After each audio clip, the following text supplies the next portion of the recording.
The hand cannon. Every handgun in existence today, from a pocket revolver to a full-size striker-fired duty pistol, traces its entire lineage back to a crude metal tube with no trigger, no sights, and no mechanism of any kind beyond a simple hole drilled into the side of the barrel to let a flame reach the powder charge packed inside. Gunpowder itself reached Europe from China by the 13th century, where cultures had already been experimenting with fire lances and early cannon for generations, and by 1364, the first documented individual firearm, sometimes called the handgun, appears in European records. A simple cast metal tube loaded with powder and a projectile through the muzzle, fired by touching a burning wick directly to a small hole near the breech. Using one required both hands and a fair amount of nerve. One hand braced the tube, often against the chest or under an arm since no stock or grip existed yet to control it properly, while the other manually applied an open flame to the touch hole, meaning aiming, bracing, and igniting all happened as separate, uncoordinated actions rather than anything resembling a single fluid motion a modern shooter would recognize. Crude as it was, the hand cannon did something no sword, bow, or crossbow ever could. It let an untrained conscript kill an armored knight from a distance with a few weeks of training instead of a lifetime of practice. A leveling of the battlefield that every single innovation on this list would go on to accelerate rather than reverse.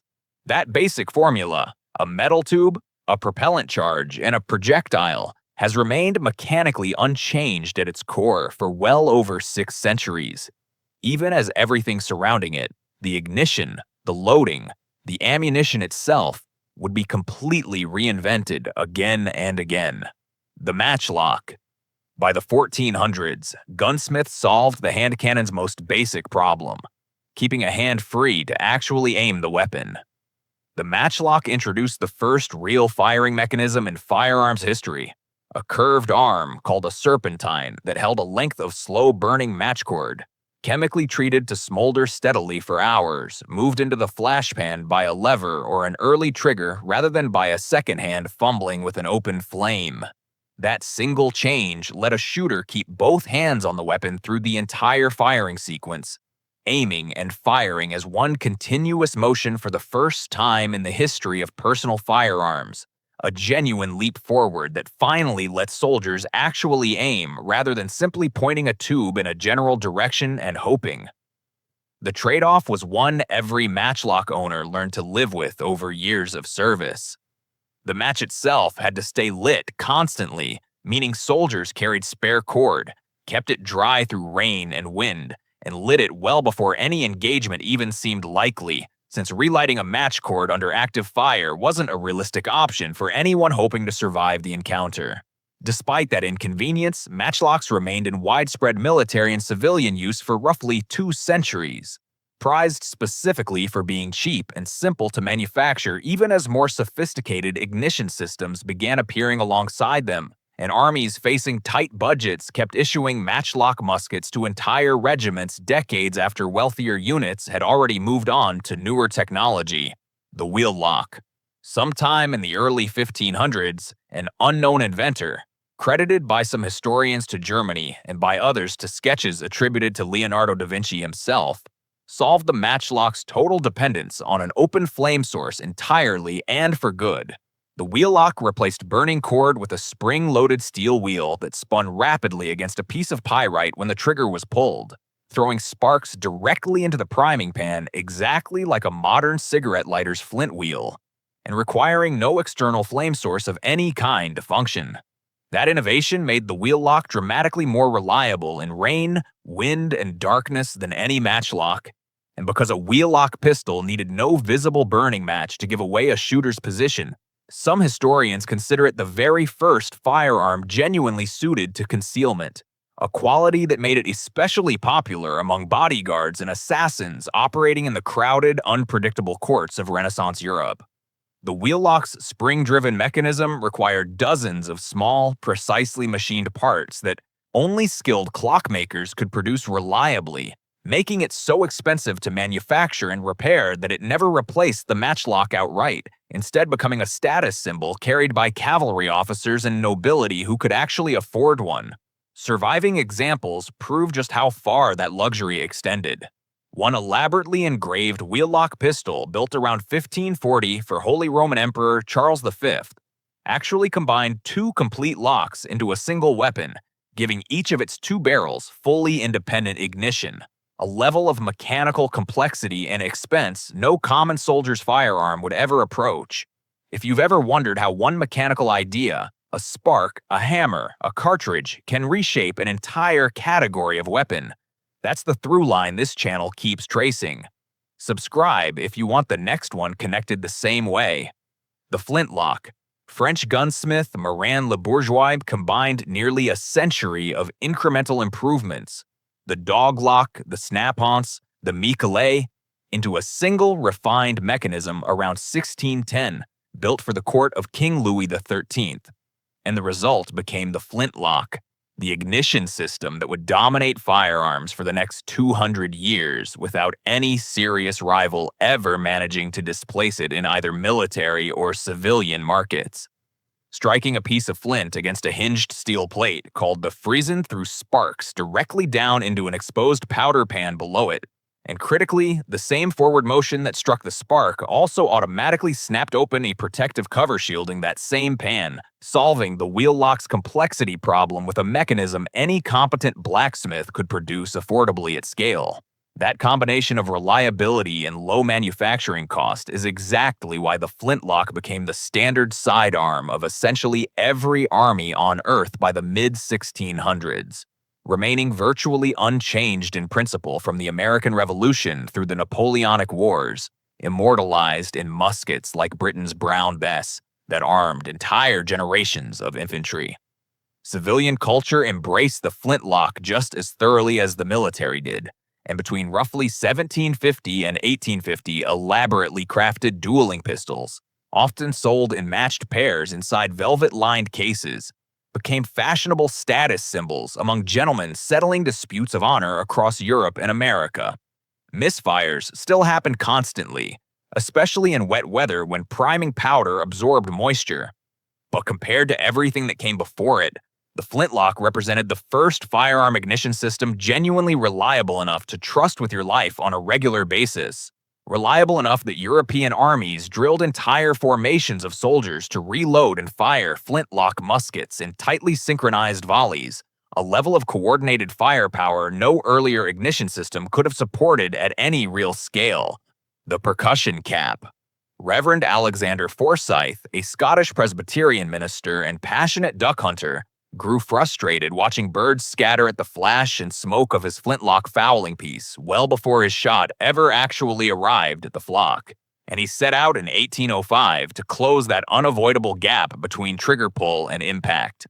His solution, patented in 1807 after years of careful private experimentation and testing, replaced the flintlock's exposed powder pan entirely with a small, sealed charge of fulminate, a chemical compound that detonated instantly under the sharp blow of a falling hammer, rather than needing any open spark at all to ignite.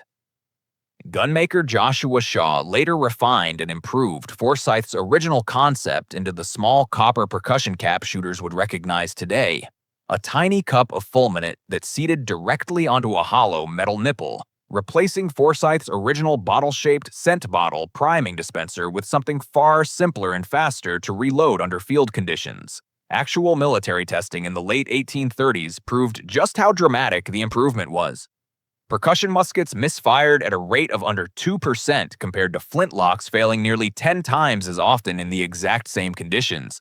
Numbers convincing enough that the US, Britain, France, and Prussia all formally adopted percussion ignition within just a few years of each other. Forsyth himself never grew wealthy from an invention that reshaped the entire firearms industry, spending years defending his patent in court instead. But in 1929, the Tower of London erected a memorial in his honor, the first time that historic fortress had ever dedicated a monument to a private individual, rather than royalty or military leadership. The Percussion Revolver. Reliable percussion ignition solved half the problem facing any shooter who wanted more than one shot before reloading, and Samuel Colt solved the other half in 1836 with a genuinely simple insight that would define handguns for the rest of the century. mount several preloaded chambers on a rotating cylinder behind a single, fixed barrel, and index a fresh chamber into firing position with each cock of the hammer. Patented as the Colt Patterson, the design wasn't entirely new in concept. Revolving firearms had existed in flintlock form for centuries. But earlier attempts failed because 17th and 18th century manufacturing simply couldn't produce the tightly fitted precision parts a revolving cylinder demanded to function safely. Colt succeeded where those earlier attempts failed by combining the reliable percussion cap with genuinely modern industrial machining, an idea he reportedly first sketched out as a teenager working aboard a ship bound for Calcutta. Watching the vessel's steering wheel lock into position tooth by tooth and imagining a firearm cylinder that could index the exact same way. He sold his first 5-shot .28 caliber revolvers for $50 apiece, roughly $1,000 in today's money, and refined the design just 3 years later with an improved loading lever that finally let shooters reload a cylinder without disassembling the entire gun, while later production runs stepped the caliber up to a harder hitting .36. A popular saying from the era captured exactly how transformative that multi-shot capability felt to shooters who'd spent their entire lives limited to 1 shot per weapon before ever getting a chance to reload. God created men, and Samuel Colt made them equal, a phrase that stuck around in American folklore for generations afterward, specifically because it captured something genuinely true about how the revolver had just leveled a very real and very old physical disadvantage. The metallic cartridge revolver. Loading a percussion revolver still meant a genuinely tedious ritual every single time it ran empty. Pouring loose powder into each individual chamber, seating a lead ball on top of the charge, and pressing a fresh percussion cap onto each individual nipple, all before a shooter could fire even 1 round downrange. The metallic cartridge solved that entire tedious process at once by combining primer, powder, and bullet into one self-contained brass case, building on an intermediate French design called the pinfire cartridge from the 1840s that had already proven self-contained ammunition could genuinely work, even though its exposed ignition pin made it awkward and occasionally unsafe for a shooter to handle carelessly. Once Smith & Wesson's patents on bore-through revolver cylinders finally expired around 1869, fully enclosed rimfire and centerfire cartridge designs spread rapidly across the entire industry, quickly making the exposed pin pinfire system obsolete. Colt's 1873 single-action army and Smith & Wesson's top-break Model 3 Schofield both built their considerable reputations on this new cartridge technology, cutting reload times dramatically compared to any percussion revolver, and finally letting a shooter carry pre-made ammunition rather than a powder flask, a bag of lead balls, and a tin of loose percussion caps everywhere he traveled. That shift also made revolvers dramatically more weatherproof than anything relying on loose black powder ever could hope to be, since a sealed brass cartridge protected its powder charge from rain and humidity in a way loose powder poured into an open cylinder chamber never genuinely could, removing one of the last major reliability gaps separating firearms from truly all-weather tools, a gap that had persisted in some form through every single ignition system covered so far on this list. The semi-automatic pistol. Every handgun covered so far required the shooter to manually perform some mechanical action, cocking a hammer, rotating a cylinder, between every single shot fired. The semi-automatic pistol eliminated that requirement entirely by harnessing the recoil or gas energy of each fired cartridge to automatically eject the spent case and chamber a fresh round, leaving the shooter with nothing left to do but pull the trigger again for each subsequent shot. Hugo Borchart's C93, introduced in 1893, is widely credited as the first genuinely successful self-loading pistol design ever brought to market, its toggle lock action later refined by Georg Luger into the far more famous Luger P08, formally adopted by the German military in 1908 and recognized instantly today by its distinctive rear-hinging toggle mechanism that flips upward rather than sliding straight back like nearly every pistol that followed it.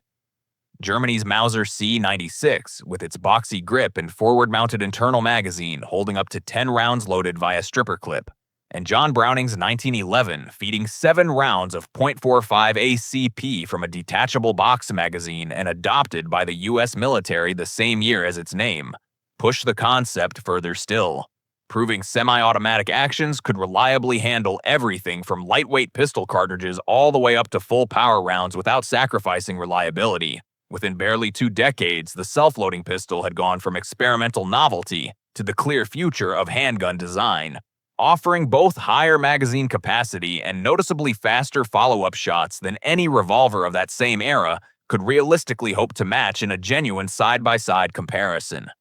The double-action service pistol. Early semi-automatic pistols like the 1911 required manually cocking the hammer before the first shot, a genuine safety and speed concern for police officers and soldiers who needed a pistol ready to fire the instant it left the holster in a genuine emergency. Walther's PP and PPK, introduced in the late 1920s, solved that problem by combining a semi-automatic action with a true double-action trigger, letting a single long trigger pull both cock and release the hammer for that critical first shot, while every subsequent shot could still be fired in a lighter, more precise single-action mode, as the slide recocked the hammer automatically after each round cycled through. That double-action first-shot design became the template for decades of service pistols that followed, including Beretta's 92FS and its American service designation, the M9, which combined that same double-action flexibility with a full double-stack magazine holding 15 rounds of 9mm, nearly double the ammunition of the single-stack 1911 it eventually displaced from most military and police holsters starting in 1985. Walther's own PPK found its own strange path into popular culture too, becoming forever associated with a fictional British secret agent whose weapons choices, oddly enough, were recommended to his creator by a real firearms expert consulted specifically to make the character's gear more technically credible than the author's own admittedly shaky knowledge of guns would have otherwise allowed. For most of the 20th century, this exact formula, double-action first shot, single-action follow-up shots, double-stack magazine, defined what a modern service pistol was genuinely supposed to be for police and military buyers around the entire world. The Polymer striker-fired pistol. Every pistol on this list up through the 1970s shared one material assumption inherited all the way back from the Flintlock era. The frame had to be steel or aluminum to safely handle the pressures generated by a fired cartridge.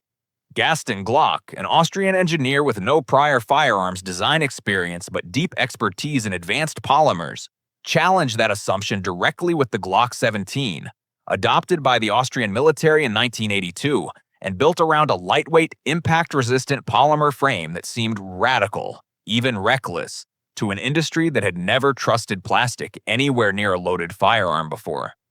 Glock paired that polymer frame with a striker-fired action and a patented safe-action trigger system, eliminating the external hammer entirely and replacing the double-action then single-action trigger pull with one consistent trigger weight for every single shot, relying on a small blade set into the face of the trigger itself as a passive drop safety rather than any external lever a shooter needed to manually disengage.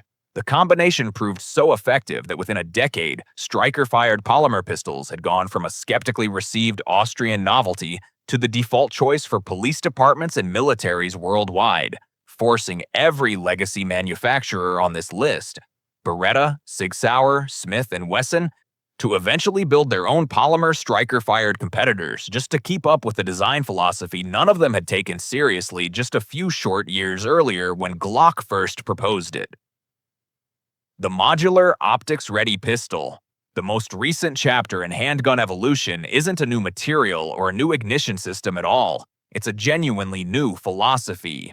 Build one single pistol capable of reconfiguring itself rather than designing an entirely separate model for every grip size, caliber, or roll a buyer might eventually need. Sig Sauer's P320, built around a small, serialized internal chassis that legally counts as the actual firearm, lets a single component swap between different grip modules, slide lengths, and calibers, a modularity concept significant enough that the U.S. Army adopted it as the M17 and M18 in 2017, ending the Beretta M9's 3-decade run as standard issue after over 30 years of continuous frontline service.